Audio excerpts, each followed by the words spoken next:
আপোনালোকে চাবলৈ আৰম্ভ কৰিছে এনি ভাৰত 24। বৰ্তমান আমি উপস্থিত হৈছোঁ গুৱাহাটী মহানগৰীৰ লোক নিৰ্মাণ বিভাগৰ কাৰ্যালয়ত। যিহেতুকৈ কাৰ্যালয়ৰ সন্মুখত আমি উপস্থিত হৈছোঁ, বিশেষ এক প্ৰতিবেদন লৈ আহিছোঁ। যিহেতুকৈ আমি জানিব পাৰিছোঁ এই বিভাগটোত বিভিন্ন ধৰণৰ ভুৱা নথি পত্ৰ আৰু কমিশ্যনৰ ব্যৱসায় চলি আছে।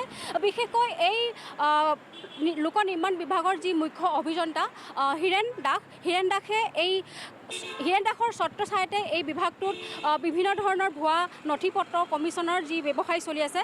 ক'ব লাগিব যিটো সময়ত খুদ মুখ্যমন্ত্ৰী হিমন্ত বিশ্ব শৰ্মাই ঘোষণা কৰিছিল যে চৰকাৰী বিভাগত কোনো ধৰণৰ অপকৰ্ম বা স্বচ্ছতাৰে কাম চলিব বুলি তেওঁ কৈছিল। কিন্তু তেনে ক্ষেত্ৰত তেওঁ যি এই ঘোষণা কৰিছিল, তেওঁ ঘোষণাকো কিন্তু আওকাণ কৰি তেওঁ ঘোষণাক ভৰিৰে মোহাৰি কিন্তু এই বিভাগটোৱে লোক নিৰ্মাণ বিভাগটোৱে কিন্তু এইদৰে তেওঁলোকে ভুৱা নথি পত্ৰৰ যি কমিশ্যনৰ ব্যৱসায় চলি আছে, ই কিন্তু খুব লজ্জাজনক বিষয় বুলি ক'ব লাগিব। যি বিশেষকৈ তেওঁলোকে মুখ্যমন্ত্ৰীজনৰ ঘোষণাকো কিন্তু তেওঁলোকে আওকাণ কৰি এইদৰে ৰমৰমীয়া বেহা চলাই গৈছে। তেনে ক্ষেত্ৰত এওঁ কিন্তু অকলেই নহয়, এই হীৰেণ দাসে কাৰ ছত্ৰছায়াত তেওঁ কাৰ সাহসত এইদৰে এইখিনি কাম ইমান এটা ভুৱা নথি পত্ৰৰ যে কমিশ্যন তেওঁ নিজৰ কমিশ্যন লৈ আছে, এইখিনি কাৰ কাৰণত, কাৰ ছত্ৰছায়াত বা কাৰ সাহসত তেওঁ কৰিবলৈ সুবিধা পাইছে।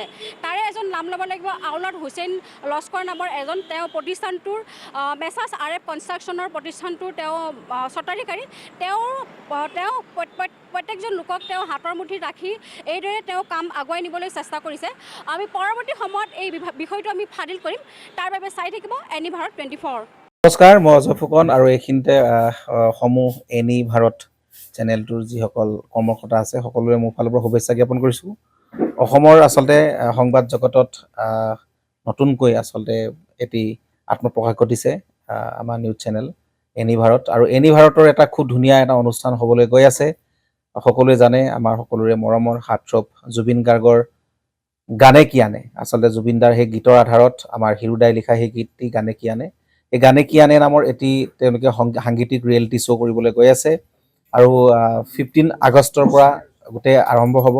প্ৰথম অডিশ্যন অসমৰ ধেমাজি জিলাত আৰম্ভ কৰিব।